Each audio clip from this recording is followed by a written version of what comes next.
My mom slammed her coffee cup so hard against the table that the handle snapped clean off. "You'd rather pay your rent," she hissed, "than help your own sister chase her dream?" The room fell silent. My aunt blinked in awkward disbelief, my uncle stirred his drink just to have something to do, and my sister, well, she smirked. Like she already knew they'd all turn on me. I sat there, watching the ceramic pieces roll across the table, one by one, as if each shard was a little piece of the respect I once had in this house. Hi everyone. Welcome back to HD Reddit Stories. Have you ever been made to feel like a villain for choosing survival over sacrifice? For prioritizing your own life over someone else's bad decisions, especially when that someone wears the golden crown in the family? If you've ever been caught in that impossible place, where family is used like a threat and selfish is their favorite insult, then buckle up. You're not alone. And if you're new here, don't forget to hit that subscribe button. Because this story? It might just be your story too. You see, it didn't start with a coffee cup. It started with a simple text. My sister wanted to launch a luxury skincare brand, and she'd already burned through her savings on packaging that looked like perfume bottles and a logo that screamed Pinterest board. Then came the calls, first to my mom, then to the cousins, and finally to me. I was the last line of defense. Or, depending on who you asked, the family's walking checkbook. I didn't scream. I didn't accuse. I didn't even roll my eyes. I just said, no. I said I couldn't help. That I had my own rent to cover, bills to pay, and a job that didn't come with bonus zeros or golden parachutes. I wasn't some miser hoarding wealth. I was a person trying to live without drowning. And for that, I was branded ungrateful. Cold. Not like the rest of us. I looked up at my mom after she shattered that cup. She didn't apologize. She just stared at me like I had broken something far more valuable than ceramic. Something sacred. Something familial. But I wasn't the one who broke it. They didn't just want my help. They expected my sacrifice. And that's when I realized, if I kept saying yes, I'd lose more than money. I'd lose me. The night my sister was born, I remember standing on tiptoes outside the hospital nursery, peering through the glass. I was 6. Old enough to feel like a big deal, but not quite old enough to understand how quickly the world can shift. I pressed my hand to the window, looking at the tiny pink bundles swaddled like royalty, and whispered, "I'm gonna take care of you." I didn't know then that those words would become a life sentence. Her name was Lila, and from the moment she could talk, she talked circles around us. She was charming, dramatic, soft-spoken until she wasn't. Where I was cautious, Lila was bold. Where I planned, she dreamed. And where I counted every penny from my part-time jobs, she tossed cash into online carts like it grew on trees. But the world didn't seem to mind. In fact, it clapped for her. Teachers gave her second chances, neighbors called her spirited. And worst of all, our mother adored her recklessness like it was some kind of virtue. "You were always the dependable one," Mom would say, like it was a compliment. But really, it was a warning. "Because of that, I expect more from you." Lila floated through her teens on glitter and grand ideas. One month it was photography, the next month baking, then podcasting, then something she called manifestation coaching. I can't count the number of times I heard her say, "I'm gonna be big, just wait." And every time, Mom would nod, eyes lit up like Lila had just discovered gravity. Me? I was the shadow behind the spotlight. Holding the camera. Paying the phone bill. Driving her to job interviews. And then came the skincare dream. She said it started with a clay mask she made in her dorm room, something that cleared her aura. I didn't say anything when she ordered a ring light, or when I saw her pulling all-nighters to edit promo videos no one asked for. But when she said she was quitting her job to pursue it full-time, I asked one simple question. "How will you afford rent?" "Don't worry," she said. "I've got a plan." The plan, apparently, was me. Suddenly, Mom was calling me after work, suggesting we all chip in, just a little, so Lila could focus on her passion. Then came the group family chat, where my aunt said she was pitching in $500, and my cousin sent a Venmo screenshot as proof of her generosity. They all wore their support like a badge, then turned to me. My silence was betrayal. "I pay my own rent," I finally said. "I can't just throw money into something that doesn't even have a business plan." Mom called it cold. Lila called it envy. That was the beginning of the split. For the first time in my life, I saw how conditional their love really was. When I brought honor roll certificates home? Polite claps. When Lila brought home a YouTube video with 312 views? A full dinner celebration. I remembered every time I let her borrow clothes, covered her Uber bills, even handed over my graduation money to help her get settled after college. But now that I needed to choose between affording groceries or sponsoring her fantasy, I was suddenly the villain. "She's your sister," Mom would repeat, like it was a debt I hadn't paid. "If you won't help her, who will?" I don't know when I started crying in the shower, but I did. Quietly. Because even in pain, I didn't want to cause a scene. I held it together through phone calls where my mother guilted me, through DMs from relatives asking why I was being so harsh, through nights when I skipped dinner to make sure I had enough for rent. And Lila? She posted TikToks about toxic family energy, wore crystal necklaces, and talked about rising above negativity. She never mentioned me by name, but the subtext screamed loud enough for everyone to know. Still, I stayed silent. Until the fundraiser. Yes, she made a fundraiser. A GoFundMe for her small business launch, complete with pastel branding and stock photos of lotion bottles. She set the goal at $10,000. It said, "My family is my backbone, they've been so supportive." And at the very top of the donor list? Mom. Aunt Mary. Even my unemployed cousin.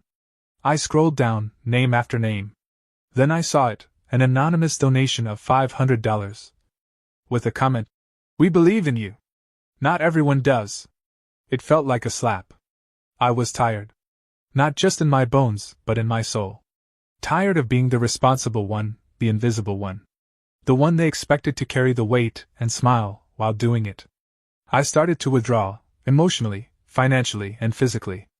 I stopped answering group calls. Declined invitations. Skipped family dinners with vague work excuses. One evening, Mom showed up at my apartment. No warning. Just the sound of keys turning in the lock, which I now realized she still had from years ago. She walked in like she owned the place. "Why haven't you donated?" she asked, skipping hello altogether. "I told you I can't." "You mean you won't?" Her voice was ice. I looked at her. Really looked.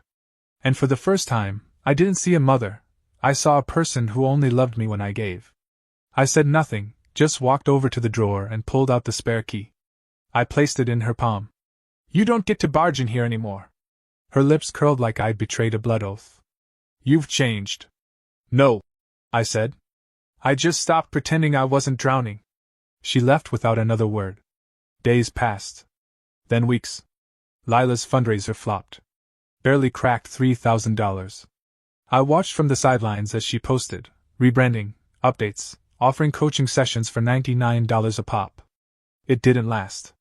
By month's end, she was begging for her old retail job back. I never said "I told you so." Because that's not what this was about.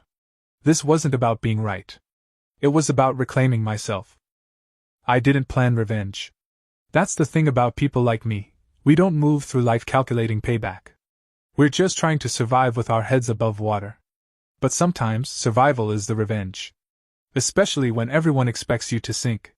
After the fundraiser failed and my sister's brand crumbled like a bad face mask, things went quiet. At least on the surface. But the tension didn't disappear, it just shifted. Into awkward silences during family Zoom calls. Into half-likes on my social media posts. Into texts from my aunt asking, "Have you apologized yet?"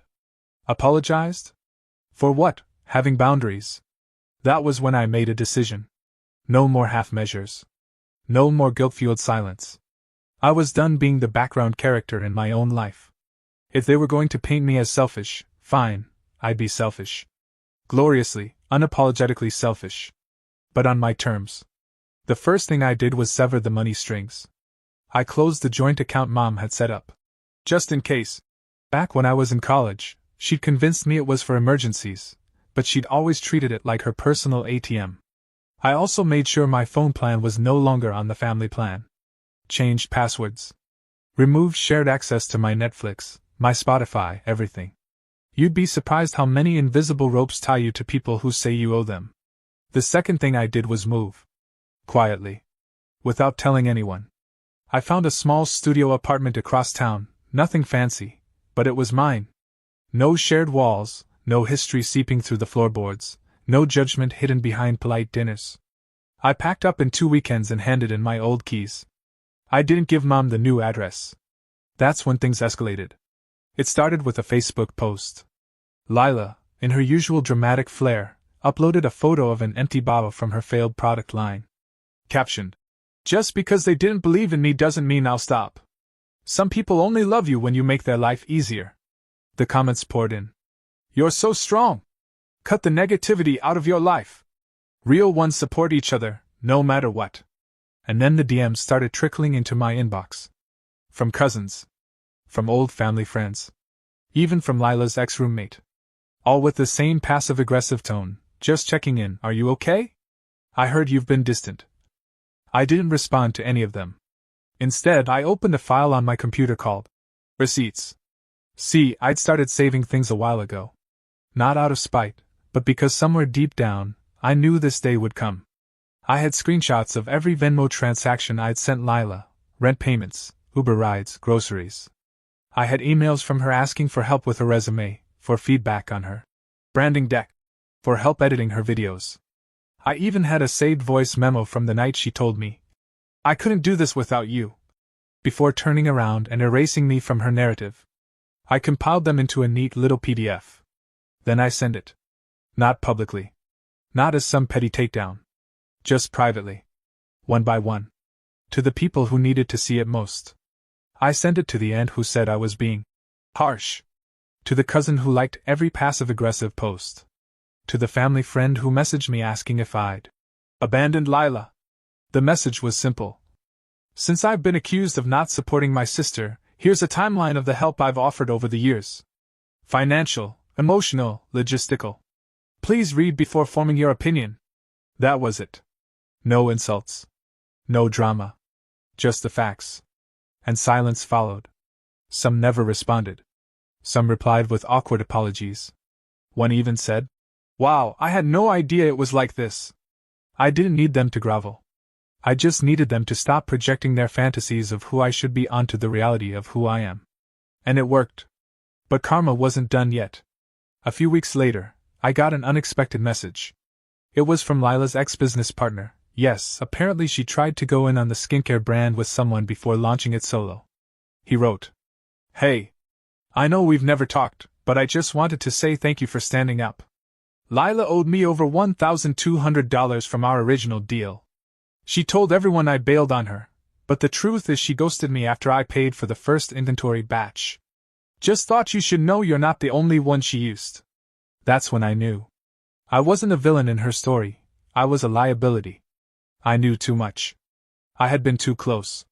And when I stopped enabling her, she had no choice but to paint me as the enemy. And that was fine by me. Because I didn't need to be the hero anymore. I just needed to be free. But the final blow came unexpectedly. My mother showed up again. This time, not at my apartment, she didn't have the address, but at my workplace. She came during my lunch break, standing in the lobby like a ghost from a past life, holding a gift bag that looked like it came from a last-minute pharmacy run. "Can we talk?" she asked. I nodded. Out of habit. We sat on a bench outside. "I just want peace," she said. I waited. She took out a small envelope and handed it to me. "It's from Lila." Inside was a handwritten note. Just 2 sentences. "I'm sorry if I hurt you. I still hope you'll come to the pop-up launch." Attached was a printed flyer. Lila was attempting to relaunch the brand at a local event. I almost laughed. Not because she was trying again, but because she still thought I'd show up. "I can't go," I said. "She's your sister." "There it is again," I said softly. "That phrase. Like it's a spell that makes all the pain disappear." My mom didn't argue this time. She just looked old. Tired. "I guess I didn't see it," she whispered. "I thought I was supporting her. I didn't realize I was drowning you." There was a long pause. "You didn't see me," I said. "Not really. You saw what I could give." "I see it now," she said. And maybe she did. Maybe. But recognition isn't redemption. and I had learned to stop accepting promises wrapped in regret. I stood up. I hope she finds her way. Truly. But I'm done funding people who confuse love with obligation. Mom didn't follow me. That evening, I got one final message from Lila. No apology. No anger. Just a single sentence. You really turned your back on us, huh? I stared at it for a long time. Then I typed my reply. No. I turned toward myself. And I hit send. That was the last I heard from her. 6 months passed. Then a year. Seasons rolled by like cars on a highway, fast, noisy, forgettable unless they crash. But for once in my life, everything was quiet. Not empty, just calm. Peaceful. I'd moved on. Not out of bitterness, but out of necessity. People talk about healing like it's a grand event, like you wake up one morning and everything hurts less. But the truth is healing is boring. It's setting alarms, paying bills on time, grocery shopping for one, and making coffee just the way you like it. It's silence where chaos used to live. And it's glorious. I no longer flinched when my phone buzzed. I no longer waited for the guilt to sneak in through a back door. I stopped checking Lila's socials. I stopped explaining myself to people who already decided who I was. Instead, I started journaling again. I took long walks with no destination. I learned to cook things that didn't come in a microwave tray. And slowly, I became someone I actually liked. Not long after the confrontation with my mom, I'd quietly changed jobs. Moved into a marketing role at a company that valued efficiency over drama. I excelled. Turns out, when you stop giving away emotional labor to people who think love is transactional, you have energy to build a life. It wasn't flashy. I didn't post any big updates. No. New year, new me. Captions. Just progress. Quiet, solid, unshakable. Then one afternoon, I got a call from my old landlord. You might want to know, he said. Your sister listed you as a reference for a new apartment. I blinked. I haven't spoken to her in months. Yeah, he said. She didn't put your number. Just your name and email. Landlord said you were her co-signer on a previous lease? I felt my jaw clench. That was 3 years ago. Back when she swore she'd only need 6 months of help. She's trying to use your name to secure a place. He continued. Didn't seem right. I thanked him. Hung up. And immediately contacted the building she was applying to. I sent them documentation that my co-signing period ended 2 years prior, and that I had no financial ties to her. I even offered to provide notarized records if needed. Then I blocked the number that had made the inquiry. The thing about people like Lila? They don't stop until you cut off every escape route. She wasn't being malicious, she was just being consistent. Still trying to reach back into my life like it was a vending machine, hoping there was one last dollar she hadn't yet collected. But I was done being a resource. I was a person. Not a plan B. Not long after, I ran into my cousin at the grocery store. We made awkward small talk by the produce section, the way people do when there's too much history between 2 bags of spinach. Then she said, almost reluctantly, You were right. I paused. About what? Lila, she said. It wasn't just you. She borrowed money from almost everyone. Said she'd pay back after the first launch. Then said the same thing after the second one. It's like she believes her own stories. I nodded. She always did. She's living with Aunt May now. My cousin added. Room in the basement. Still trying to rebrand. But no one's answering her calls anymore. I didn't say anything. I didn't need to. I wasn't happy to hear it, but I wasn't surprised either.